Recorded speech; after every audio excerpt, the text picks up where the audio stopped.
Well, welcome to the Vermont Community Foundation's public investment call.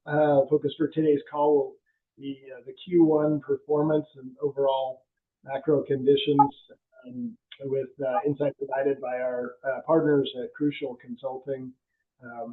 The second piece of the agenda will actually also focus on the performance of our Vermont investment portfolio, with some up-to-dates on the activity that pool has undertaken across Vermont.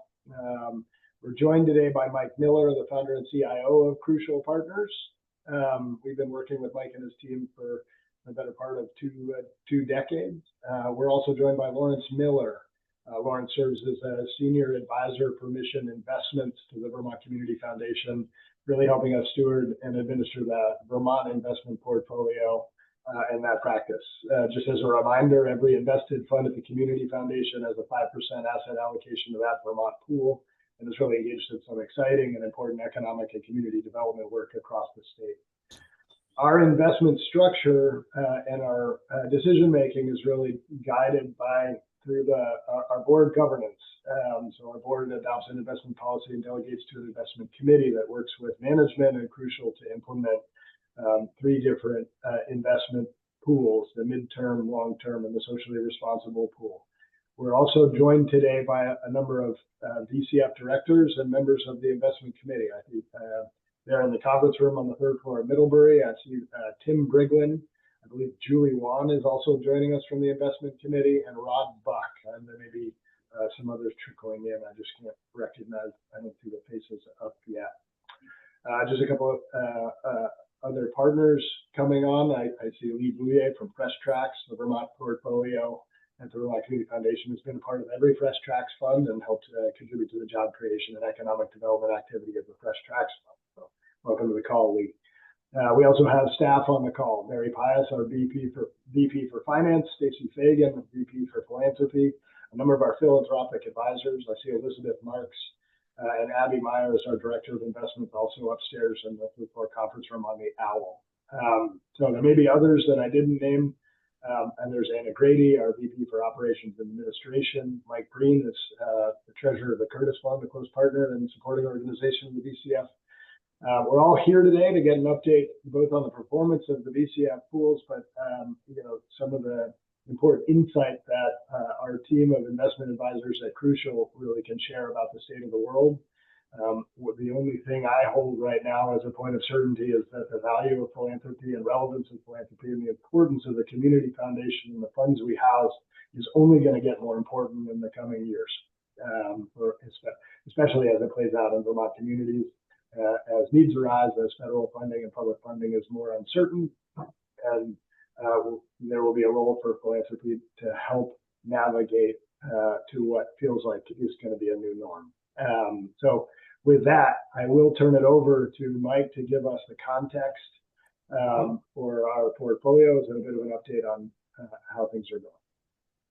Great. Thanks, Dan, and good morning, everyone. It's really nice to be here with you today.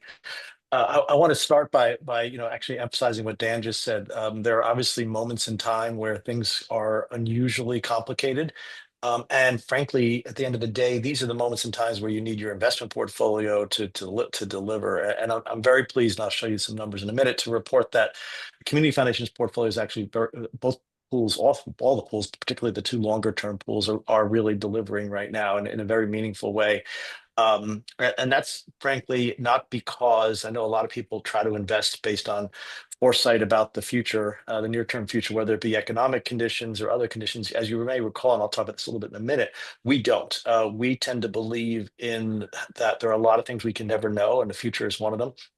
And so at a time like this, where you have an incredibly erratic set of things happening, we feel quite comfortable with the fact that we're not trying to guess what's going to happen next. Instead, what we're going to do, so we've always done, which is remain very focused on long-term outcomes, but along the way, protect capital and protect philanthropy in this case by being very diversified, very contrarian, and to also do things which we think are actually just generally money makers, regardless of what happens in the world. But let me show you. Start here. Hopefully everyone can see this. I'll make it bigger so this looks like a slide. Not what this looks like now. Sorry, I'm trying to. Okay. Well, let's get right to the. Sorry, lots of questions. Let's get right to the performance. So these are the returns through last night for the pools. Just to give you some context, things were obviously much worse for the markets, but you can see some of the big US market indexes at the middle of the page. The S&P 500 through last night was up 0.7% year to date. Large growth stocks were down 0.3% year to date, and the Magnificent Seven stocks were down about 3% year to date. In contrast, the long-term pool of the Vermont Community Foundation is up 4.3% year to date, and the social responsive pool is up 2.5% year to date. The social responsive pool, as you may recall from prior meetings, has been the outperformer here. The reason it's kind of flipped, the script has flipped a little, is in large part for two things. One is the socially responsible is more index oriented. And so the indices have been very much dominated by these Magnificent Seven stocks you see, which have been amongst the weaker parts of the market this year. And the second thing is there's been some events inside the long-term pool and in the social responsible pool that have been very positive. I'll allude to a couple of those later. And the last thing I'll point out in the social responsive pool, it was also getting hit until very recently by some of the Trump administration policies around alternative energy. We're having a really hard, taking a very strong negative impact on stocks that might be involved in that space. And so as we said here, the pursuit of diversification and out of favor areas has been a big thing. And specifically, non-US assets have been a massive, massive protection for the portfolio. We'll talk about the US and the rest of the world a little bit later, but that's been a major driver of the profits you see here. And what we're really excited about says select private businesses. There are some private businesses, particularly in the long-term pool, but also in the socially responsive pool, that are actually taking off in value. Some of that, actually, most of that's not even in these numbers yet. So we're pretty excited about some of the things happening in the portfolio. So far, so good. I will tell you one more thing, which is we were showing this graph to you or chart to you a month ago, when the market was in a much, much more ugly state. Then you would have seen the S&P down 13, the Russell 1000 growth down about 19, and the Magnificent Seven down around 28. The pools were down about 3% or 4% at that point. And so, we're happy to have a profit even, but my point is that this portfolio is showing tremendous resilience, both pools, but a little bit more with the long-term pool at the moment. Well, I'm not going to spend a lot of time on this because I want to actually, I'll talk about a couple things on performance, but this is now flipping back to March 31. So you can see the long-term pool actually still struggling for some of these time periods, but you can also see starting to outperform. So that's the 5.9% versus the 5.4. You can see for the last 5 years up 10.6% per year. That's actually, believe it or not, that's the COVID beginning point. We had just passed the worst market part of the crisis for COVID. And I think most people in March of 2020 and early April were not foreseeing a 10.5% per year return from there. That's one of the beauties of not having a view of such a thing. 15 years in the long term, you can see the long-term pool has been very, very successful. The socially responsible pool, which has been struggling a little bit more recently for the reasons I mentioned, but nevertheless has been a really solid long-term performer, as is the midterm pool, which is mostly a passively managed pool. So it should largely match the index you see here. I'm going to jump ahead. I talked a lot about this at these meetings. I'll spend a little less time on today. We always want to show you good returns, but if we have to make a choice between showing you good short-term returns or good long-term returns, and we do actually think sometimes you have to make such a choice, we will always go for the latter. So the returns you saw on the prior page, I'll go back for a second. So if you look at these numbers and you can see, for example, the long-term pool up 7.1% versus 6.2 over the last 23 years. That's our tenure with the foundation. Here you can see now, what that translates into compound returns. So those returns I showed you a minute ago are per year. This is what happens when you compound them out. And so, yes, we don't like the fact that instead of earning 96.7% over the last 10 years, we earned 82.5. We will close that gap, just to be clear. But we'll trade that for having 376% returns versus 292. And that's because the compounding effect of making good long-term decisions is really, really important. Again, so we don't ignore the short term, but for example, to use the example from the last year or two, we were not about to go out and buy overvalued Magnificent Seven stocks just to keep up. And that's how we start to preserve capital in a year like this year. I'm going to jump past this. I normally spend a lot of time on this, but I just want to show you this for a second. So when I show you performance in the last couple of slides, it's just as of this one moment in time in March of 2025. A much more intelligent way to think about performance, though, is to measure it over as many time periods as possible. So pick as many endpoints as you can, essentially, is what we're saying here. So what this does for the socially responsible pool is it basically shows you every single 3-year, 5-year, 7-year, and 10-year return from 2010, when the pool started, to 2025. And what you'll see is the batting average at the top refers to the percentage of time, and we'll just use the 10-year for the moment, that the portfolio outperformed its benchmark over the 10 years. And you see that's happened 93% of the time, which is something we're very pleased about. To be clear, if you were skill-free, which we are hopefully not here, you'd be 50-50. You should outperform half the time, you should underperform half the time. But when you're at 93%, there's not a whole lot of debate about whether you've executed a strategy well. You can also see the median outcome. That refers to how much in total did the portfolio outperform its benchmark by. And it gets cumulative, which is why the numbers get bigger across the page from that part. But the key point being that you need to earn something that's worth taking the risk of underperforming. And 6% per year is a reasonable outcome. You can also see the best and worst case outcomes, essentially 9.6 versus negative 4.8. So that's the other thing we think about is, walking into a room proverbially with all of you, we cannot show you a 10-year return where we're just dramatically behind an index, because that just makes, for good reason, gives you plenty of reasons to doubt what we're doing. So we like having a positive skew. Now, keep in mind, this pool is heavily index oriented. And so when you have a pool that's invested like its benchmark, to some degree, you dampen down some of these numbers in the last three lines. So let's take a quick look, if we can, let's take at the same thing for the long-term pool. Same charts. Now it goes back further because this pool has been in existence since 2002 in its current form. Actually, not quite as good a batting average for the 10 years, 88.5% instead of the 90 something we saw before. So there's clearly some room to catch up to the socially responsible pool there. But what we love is if you look at the median outcome, massive levels of outperformance on average, and then look at the skew at the bottom. So for example, over the 10 years, our best 10-year period, we were 39 percentage points, which is kind of 4% per year, basically above the index. Our worst, we were only 5% behind, which is basically 0.5% per year. We frankly think, and I know it's the world's complicated, we'll come to that right in a minute. We really think we're actually on the cusp of starting one of the biggest, best runs this portfolio's ever had, and particularly the two portfolios, side by side can do that same thing. So we feel very good about the returns that are earned, and particularly good about the returns right now. There's a quick reminder on the strategy. I'm going to spend an unusual amount of my 30 minutes today talking about the world and the markets, because that's such a thing that we have to think about more than ever. And there are some really important changes happening. But at the same time, we are long-term focused. We do not, no matter how much the chaos has got us all very unsettled and worried, the fact is that we still don't really know what the future holds. It's a complicated world. Everything is unknowable. So we don't try to market time or change strategy based on a near-term outlook. But we do think about long-term risks and whether we're being paid to bear them. And then the last thing is we diversify by asset class and strategy. And that has been such a critical thing. The problem with index investing over the last few years, particularly US index investing, is it's just become increasingly concentrated in a relatively small number of companies, which, by the way, violates the basic point of an index in the first place. And so the distortion of the US indices is in and of itself a problem. And actually, people are, frankly, as we speak with the market kind of coming back here, but you're getting a free chance to maybe change and make your portfolios better if you're still heavily invested in those companies. But diversification is the key to all investment success and key to durable investment returns. Just a moment here. These are the strategic mixes, and the portfolios look very much like this for the three pools.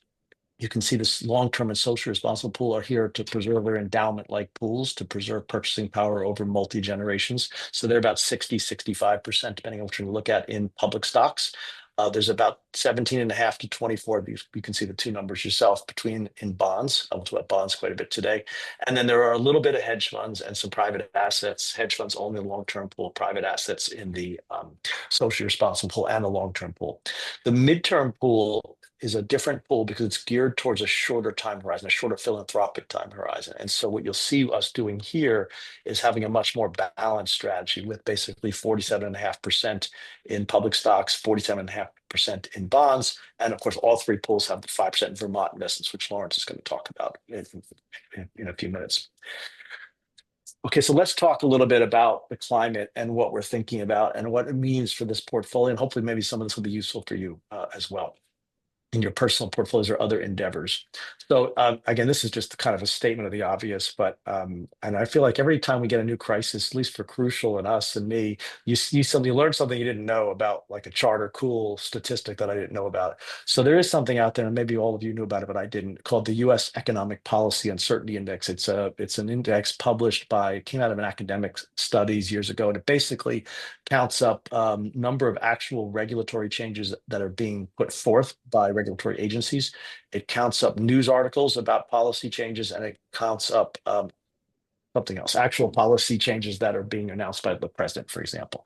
And so this goes all the way back to, as you can see, the early 1900s. And the way to think about the index, of course, is when it's low, that means there's not a lot of change going on, not a lot of uncertainty. And when it's high, of course, that's different. And so, lo and behold, look at the far right-hand side of the page. That first really sharp rise, not the one to the far right, but right next to it, that's COVID. So no surprise there. There was a lot of policy uncertainty and economic uncertainty too at that time. And then now we have what we call the self-inflicted one, which is to the far right, which is the start of the Trump administration, essentially. And so, this is just a picture to tell you what you already know, which is this is a time of immense change. And it's something that I think you ignore, or we ignore at our own peril.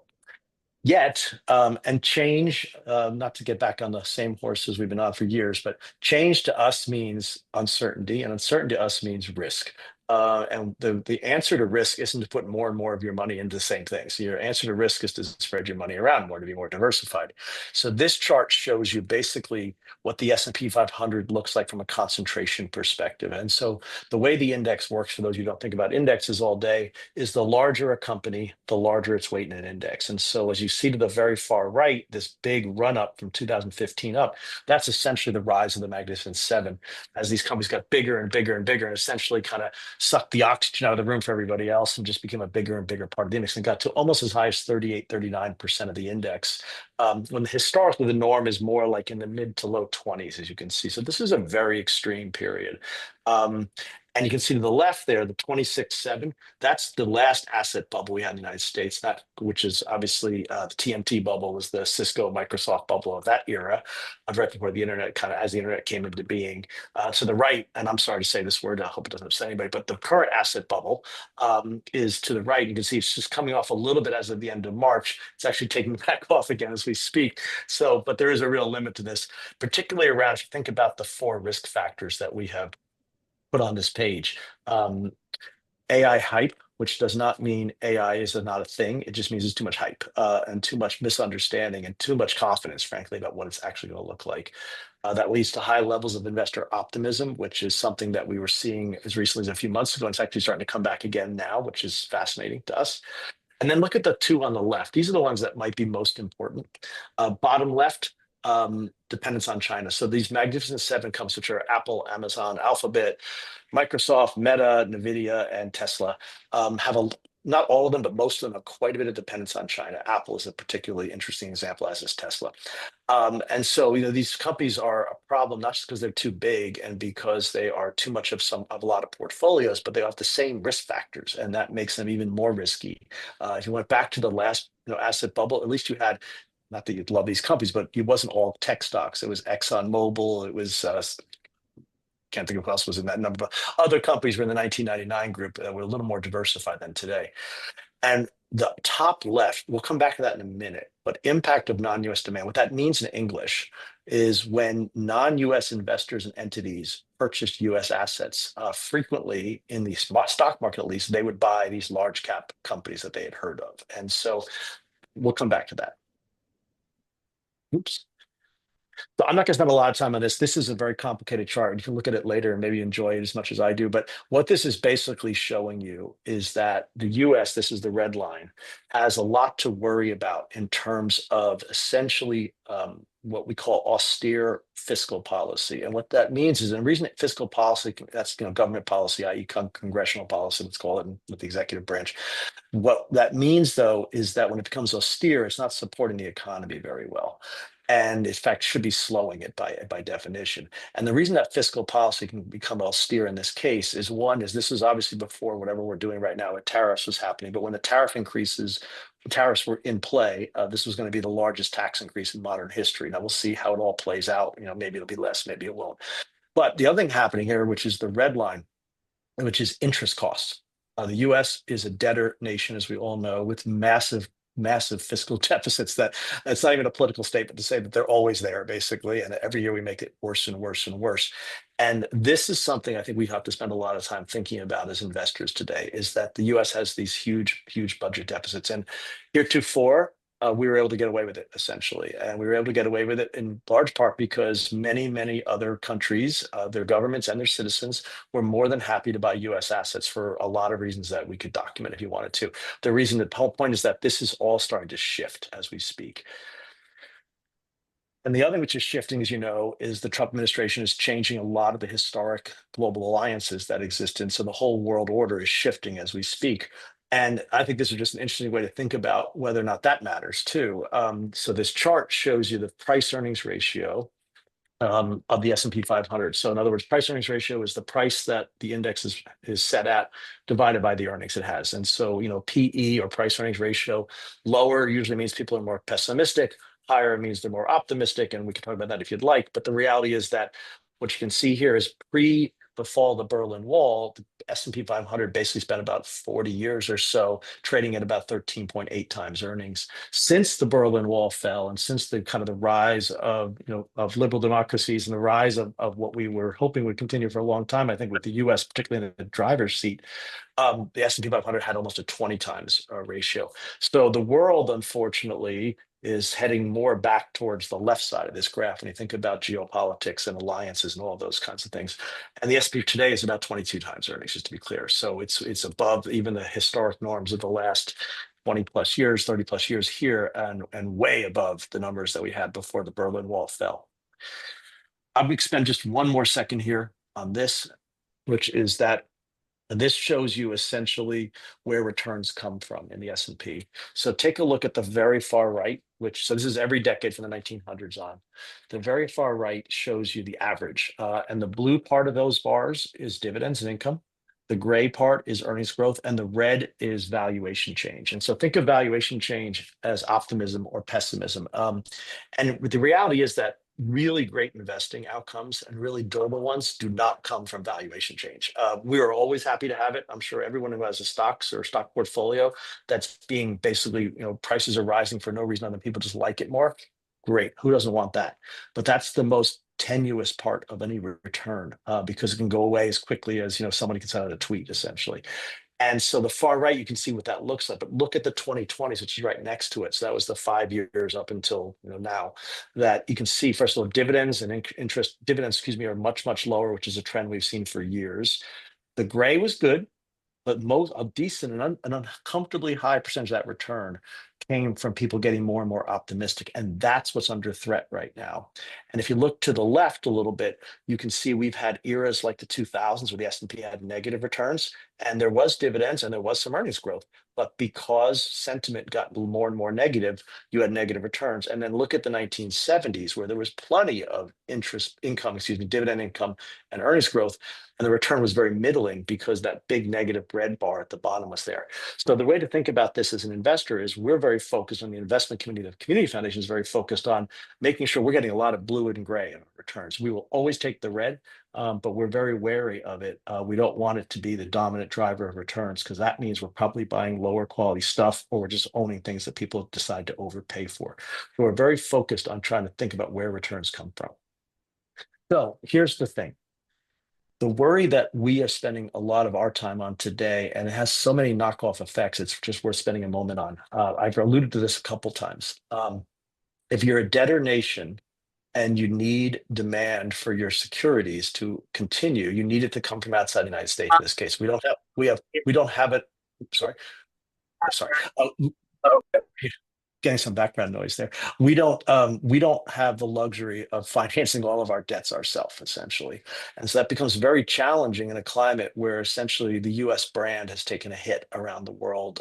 Crucial has a really extensive global network of investing research we do, and we spend a lot of time both inside and outside the United States. And I cannot tell you, we cannot understate the damage that's been done. And so we're very worried about the fact that with so much of our securities, particularly our treasury bonds, held by non-US entities, non-US governments, that is a real challenge in terms of how we continue to finance trillion-dollar deficits, multi-trillion-dollar deficits every year. Plus, the fact is that we have bonds in the treasury, basically our debt maturing every year as well. And so this is something we're spending a lot of time watching, and it has significant risk effects. And so the good thing we can do in the portfolio is we can hedge against that to some degree by one, not having too much in long-term bonds, even US bonds, And two, we can also hedge against it by having non-dollar assets, both because we get the benefit of the dollar falling when this type of stuff plays out. And two, we also have the benefit of owning things outside the US, which remain, even after the outperformance of 2025, incredibly inexpensive and well valued. And actually, almost all of their return coming from that gray and the blue I showed you before. So we will continue to stick to a strategy which is diversified, contrarian. We actually, despite what I just said, we're not saying we know what's going to happen to the bond market. We know what's going to happen to foreign demand for US securities, but it doesn't take a genius to imagine some of these things. And if you imagine them, you ought to try to address them if you can, because the risks of something going wrong there are incredibly large and could be very damaging to portfolios. So that's how we're seeking to think about the Community Foundation portfolio. Again, don't give up the long term. Don't give up the scale, stability, and horizon I just mentioned a minute ago. We'll continue to do something, things like the quirky private investments and the non-US investments that add value regardless of all these things. But the last thing, and this is the part that I'm working on my empathy, we do like volatility, I will admit. No one else does, and I understand why. And I guess I personally don't probably either. But we know that volatility provides opportunity for long-term investors. And so we continue to stay focused on that as well. I'm going to stop sharing and I'm going to hand this over to Lawrence, if that's okay. Great.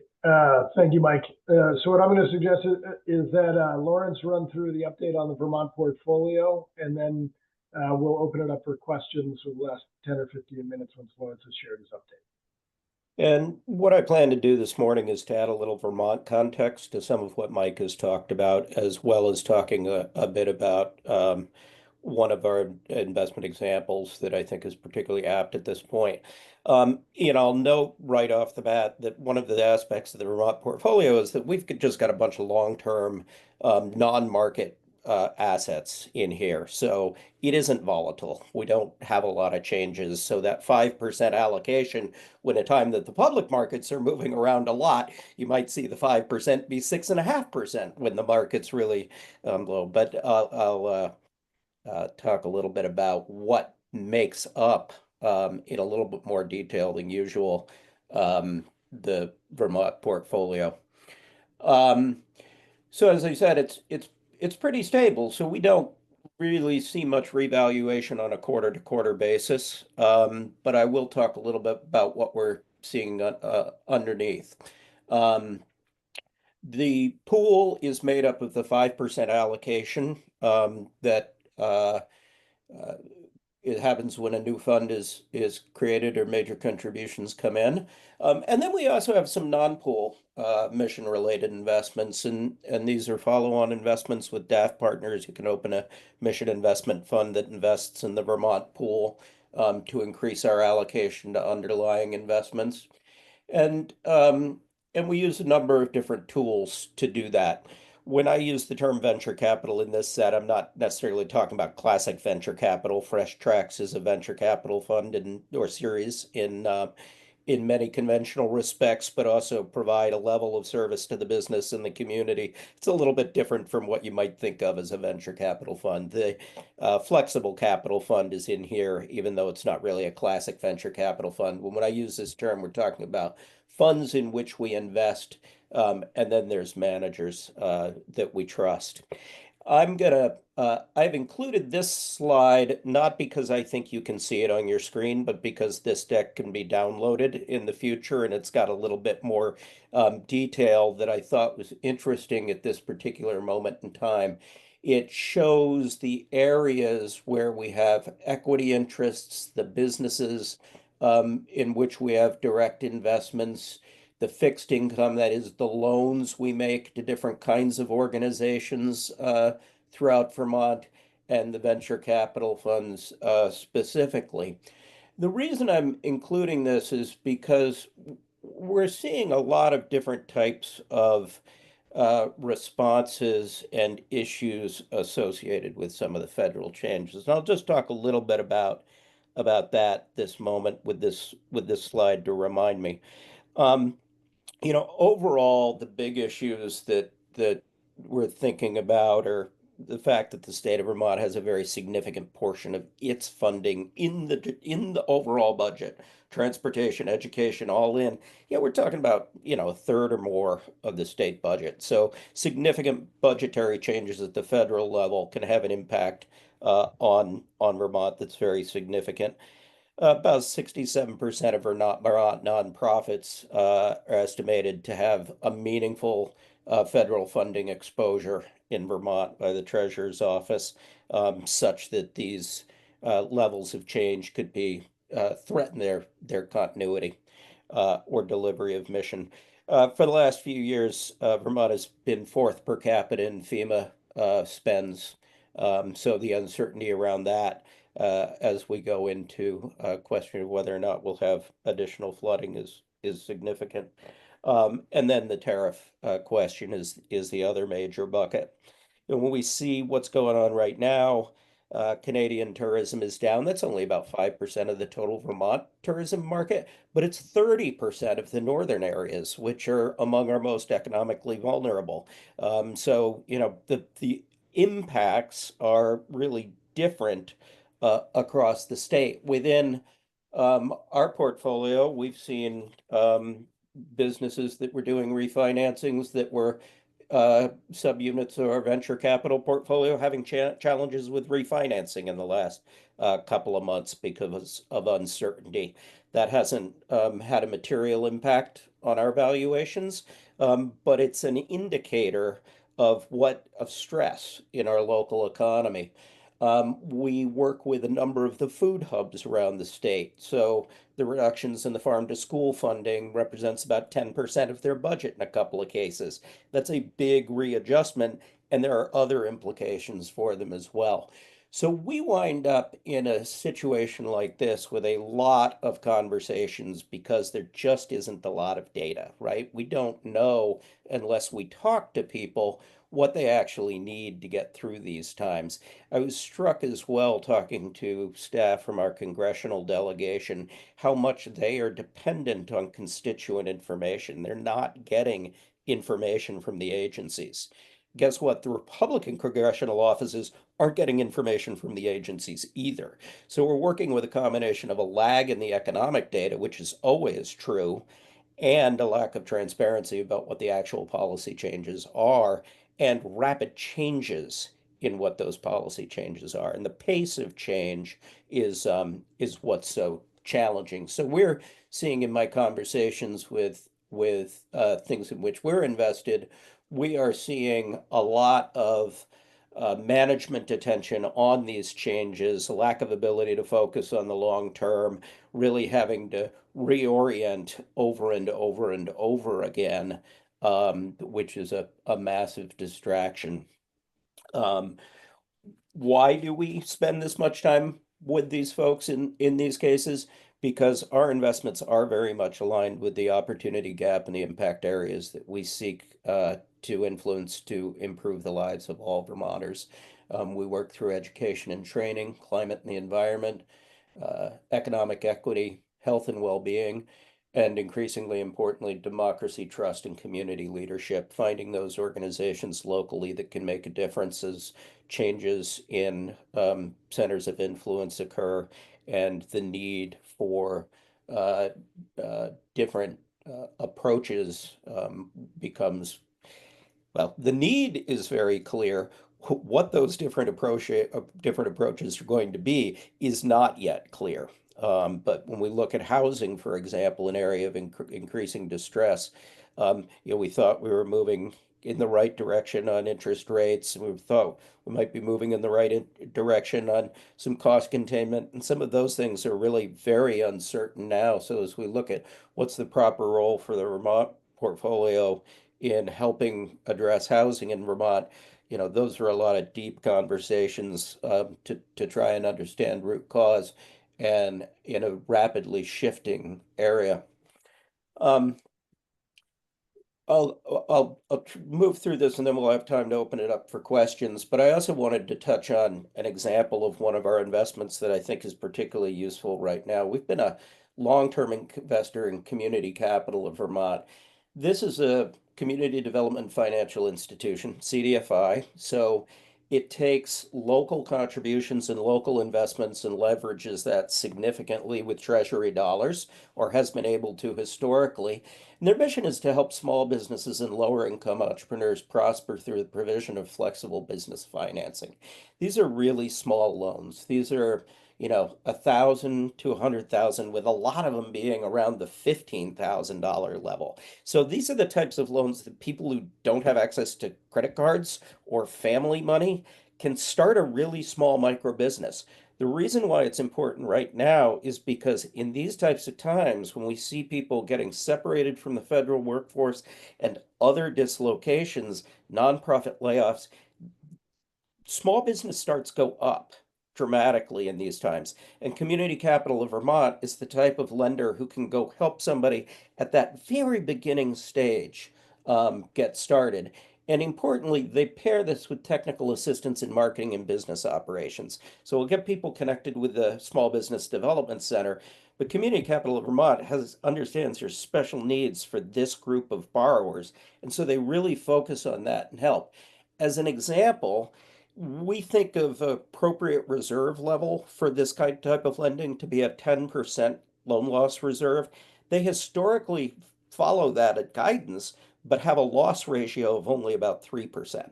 And so it's that technical assistance and really focusing on helping those businesses get established that really makes the difference in my mind. So in 2024, 73 loans for a total of $1.5 million.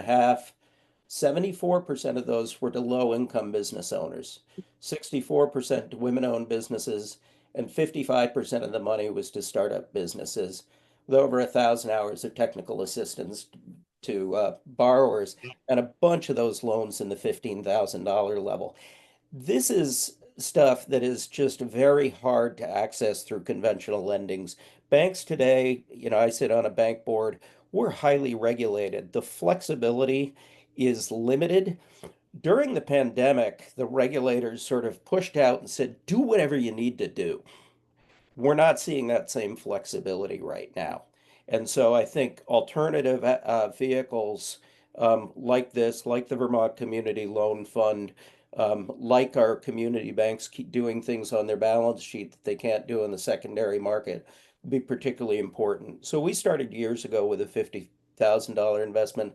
That's up to $250,000 now. We'll be renewing this later this year.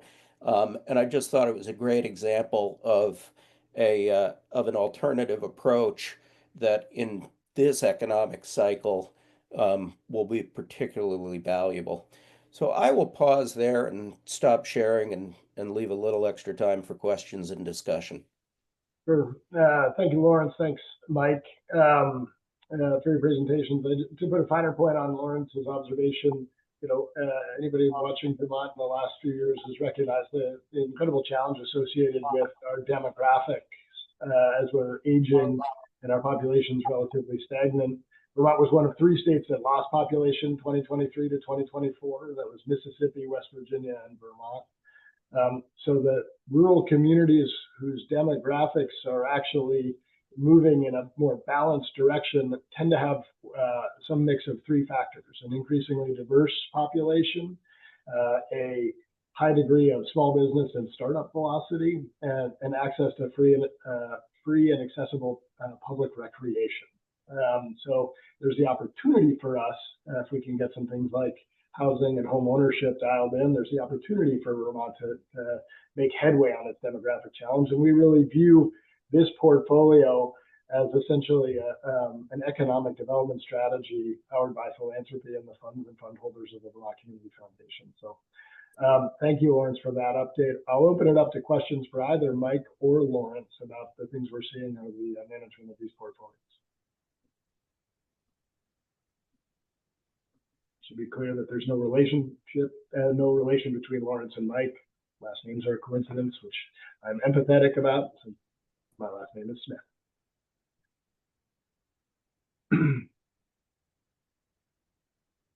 Karen Chamberlain has asked how we're approaching new investments in the Vermont pool at this time. Lawrence, you want to talk to a bit about our pipeline and process? Sure. Our pipeline is a couple of different paths because we have so many relationships with nonprofit organizations throughout Vermont as a grantor. Many of the referrals come from folks on our grants and impact team or on our philanthropic advisory team who become aware of projects that are suitable for project acceleration loans, for example. We're continuing to see the typical flow of those types of activities. Where we are being a bit cautious is in understanding if we're being asked about a grant anticipation loan, whether or not the underlying federal grant is really there and whether or not the responsible thing is to lend against something like that, or does the organization really need to consider what the risks are associated with a long-term reduction in funding? So many of the conversations I have will never actually lead to an investment, right? 1 in 20 may go there. But if we can help an organization or a business find a financial solution without our money, we also consider that a success. So it's a little bit of both. We are seeing some slowness in uptake of prior authorizations because some of these projects are going slower than they had expected to. Whether or not that's because we were in there as part of a capital stack that included federal grants, that's the most common reason. While those grants are on hold or in litigation, we've got a couple of loans that won't close until there's certainty around that. But I'm certainly still, my phone is ringing every day still. But a little bit more of my time is spent, well, I would say a lot more of my time is spent with those who are thinking about ways to reorganize themselves and how to do contingency planning in the short term and consider strategic alternatives in the long term. And the refreshing thing is, I'm seeing that consistently across all organizations. People are both thinking about what are the contingencies that I need to plan for, i.e., the next few months, and what are the implications strategically, i.e., over the next 3 to 5 years. Thanks so much. A little more just structural color. About 5 years ago, in terms of, we made revisions to our investment policy to beef up the structure for governance and oversight of the Vermont portfolio, and to really move away from sort of direct equity investments in entrepreneurial and startup ventures. So we work through place-based venture or impact funds like FlexCap, like Fresh Tracks, like the Funded Hula, to drive some of this activity. But we no longer make direct venture investments in enterprises. We just weren't well situated as an institutional investor to make deal-by-deal decisions in the venture space. We do make direct loans and engagements in project-based financing. So things like the Yellow Barn project in Hardwick, which is an ag incubator built by the Center for an Ag Economy. So we'll do some project-based financing. I see Ariane Tabumari is tied to a housing project in Plainfield on the call. So we participate in those kinds of activities directly, but not in the direct venture space. So give you a little more sense of our approach and pipeline, Karin, to your question. So. And there's a question for Mike. Great. Charlie Kirker for Mike. Is Crucial seeing any of VCF's current managers making investment decisions that are concerning compared to past performance, or displaying some level of panic or lack of execution clarity? How are our managers ranked? Oh, sorry, Daniel, I cut you off there. No, I think the question is how are our managers reacting to the uncertainty you're describing? Yeah, I was going to say so far so good, but I'm going to go a little further and say so far so good. Plus, I think there's an incredibly low chance of it happening, and I'll explain why. I'll give you a couple of quick examples too. The reason, the why is that we spend, actually, you might be surprised, there's been an inordinate amount of our time trying to understand who the people are making decisions and what they're like as people, because we worry about their ability to withstand the pressure, just because as a rule. And so we spend a lot of time testing theories with them. They don't realize we're doing this, about how they react to this or how they react to that, and using their track records to both, at times, I hate to say this, guys, out loud, I will, but we try to sometimes make them uncomfortable. We try to embarrass them a little bit in the front end and try to see how they react to the kind of the pressure, like a pressure interview. And so for the most part, we don't always get it right, but we get it right most of the time. And so when we get to times like this, we get to see what that looks like. And I will give you just a couple of quick thought processes, because I think the things that can cause problems right now is, for example, if you're an investment manager buying equities and you're trying to figure out what the impact of tariffs might be on your businesses, because you try to value companies based on their cash flows and their profits, it's a pretty hard problem to solve right now. One, because it's, first of all, the policies themselves are so erratic. But on top of that, even if the policies were consistent, it's not that obvious what the impact will be on companies per se. Will they pass through the costs? Will they not pass through the costs? Can they change the way their supply chains work to lower the tariff impact, et cetera? There's a lot of different math. And the really honest managers, and I like to think most of ours are, will tell you that they can't really figure it out. And it's not so easy to know. And then they're left in this kind of dark area where they have a big mystery, a big risk factor. And that's the thing that can drive people to do things that we think are counterproductive, like selling stocks when they're way down because there's uncertainty. And like, well, surprise, surprise. So the smart ones, and we have a couple in the portfolio, for example, own European automakers right now, will tell you that, hey, it's really hard to know what these companies are going to look like the next few years, but they're solid businesses with solid balance sheets. And a lot of them are trading at 5 and 6 times normalized earnings. Remember, I told you the Mag 7 are trading like 30 times. So again, yeah, I think while you can love those companies more than, let's say, BMW, the fact is that BMW is a sustainable business too. And if you can buy that at 6 times earnings with a 6% dividend yield, you feel pretty safe. And I think so. The idea, the answer to your question is, Charlie, is everyone so far so good.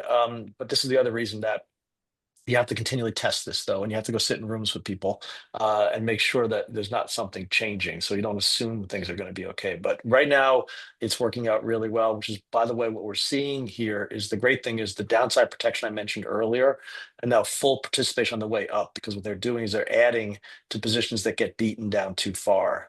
And I think that's worth very much the hard thing for investing for most people, but not for people who have real investment discipline and really high investment EQ. So thanks for that question. Thanks, Mike.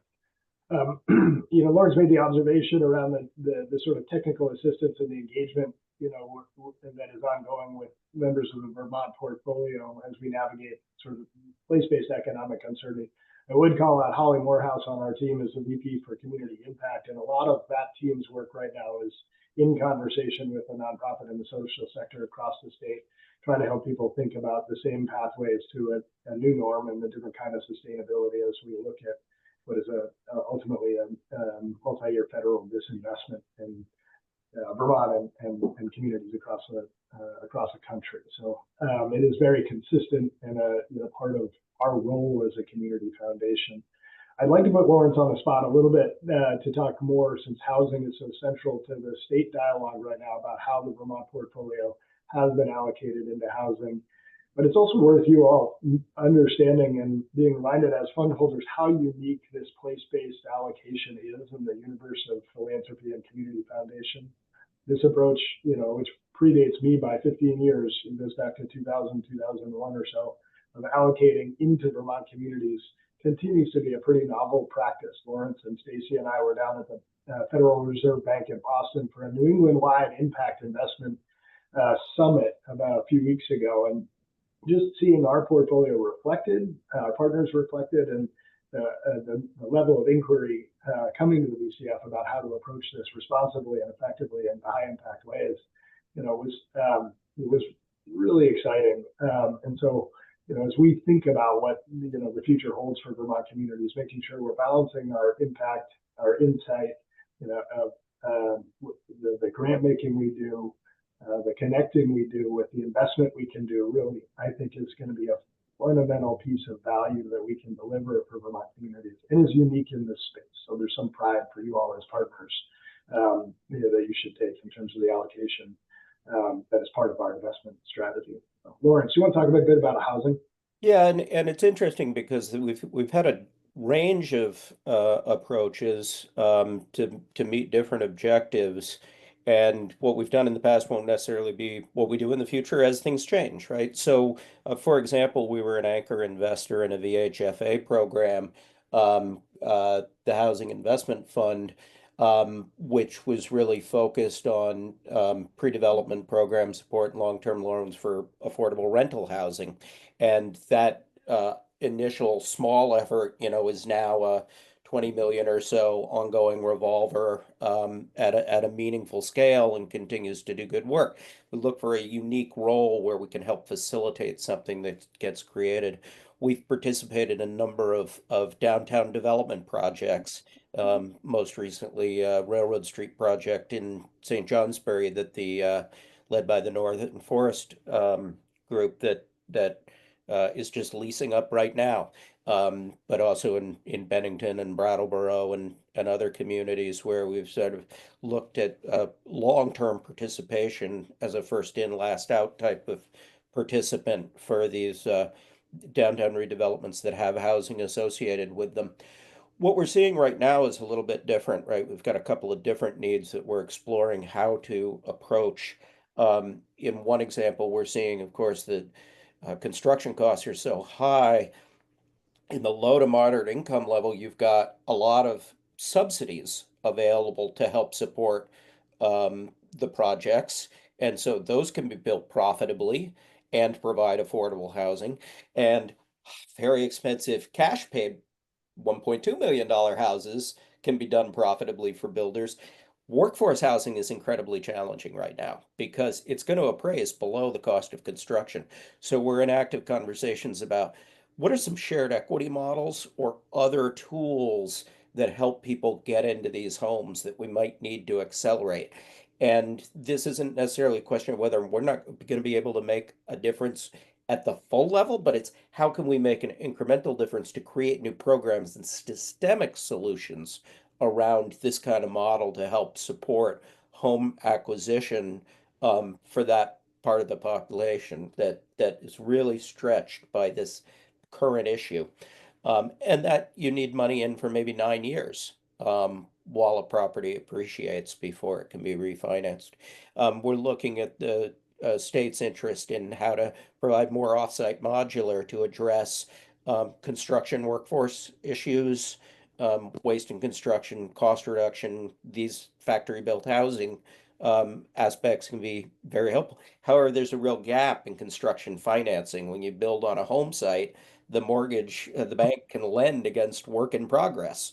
When something's being delivered, you have to wait until it's delivered to the site. So a small Vermont modular manufacturer has no source of deposit flow to actually build the inventory while they're making it. It's structurally different. So we're thinking about how could we create a fund that would help provide that financing gap. And lastly, we're looking at a community that lost, 8% of its or more of its grand list in flooding and is looking at a village expansion in Plainfield. This is an integrated capital approach. We provided some grant money for early engineering. Then we'll be prepared to support the secondary level of engineering, and then we'll be prepared to support the financing initiatives for infrastructure. So as things shift, our approaches shift, but what we're always looking for is how can we do something that nobody else might be prepared to do that will make a meaningful difference and see projects happen that otherwise wouldn't happen for the people that we're most concerned about. Excellent. Yeah, I think the key is that the point of evolution and curiosity is really around how to use a piece of this portfolio to catalyze new models for the creation of homes that are available for shared equity or ownership on the part of that to help deliver on that broader demographic challenge as sort of think about working families and kids in schools. So there's another question for Mike Miller, which is how we're thinking about the vulnerabilities and potential response to in the SR pool based on federal policy change.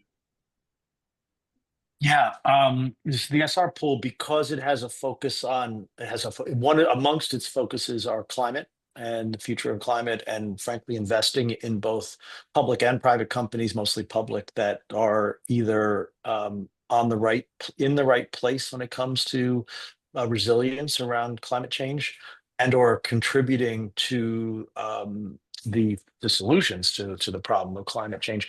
That's where the pain has been felt in the public markets, and it's, for obvious reasons. This started just as the kind of it was a correlation you could see between the poor returns in alternative energy stocks and the potential before the election of a Trump presidency, and then since the election, of course, that's gotten worse. Two quick things to be a little more positive. And so markets can be relied upon. That's why I was referring to volatility before being our friend. Markets can be relied upon to overreact to a lot of things, although in this case, they're underreacting to some things, if you ask me. But the reality is, in this regard, they're very much overreacting to what's happening. And so it's really interesting to think about that. And I'll give you a quick stat. If you went back to the first Trump administration, the alternative energy sector did very poorly in the first year. The stock prices did that, i.e. However, by the end of the administration, they were actually outperformers over the whole 4-year period. We're not suggesting that's exactly what will happen this time, but the idea of an overreaction and also an overgeneralization, because the managers that we use in the portfolio don't just only they don't buy the sector, they buy specific companies that they think are actually really going to win. And that's not just based on, randomly picking things out of the air. So that's kind of interesting to think about, just the overreaction potential. And then just to kind of highlight that point, because it just happened a few days ago, one of the SR pools having a very strong rebound this month so far, in part on the backs of the exact same stocks. And the reason for that is that there are obviously draft budgets that are now circulating publicly, and frankly, some of the contingency, the clauses inside the budget proposals, which are not law by any means yet, are far less draconian than what the market was pricing in, and the market's actually already started to adjust to that. So, long-winded way of saying it's definitely a headwind for the SR pool, but it's also a source of some opportunity. And as I think one of our managers wrote recently, that the problem of climate change is not a political one. It's a scientific one, and therefore this administration will come and go, its policies will come and go, but we have to address the real problem, because it has economic impact and real impact on communities in Vermont and of course everywhere in this particular instance. Thanks, Mike. Other questions? Folks out.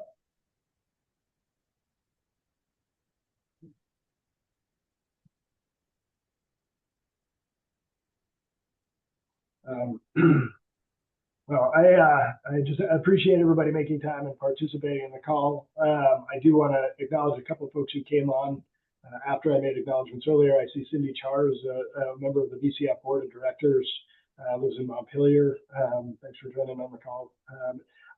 It's really important for me as CEO. I want you as fund holders and partners of the VCF to understand the depth and robustness of our governance structure in this space and in all the spaces in which we operate. So I like calling out those folks like Cindy and other directors who are on the call.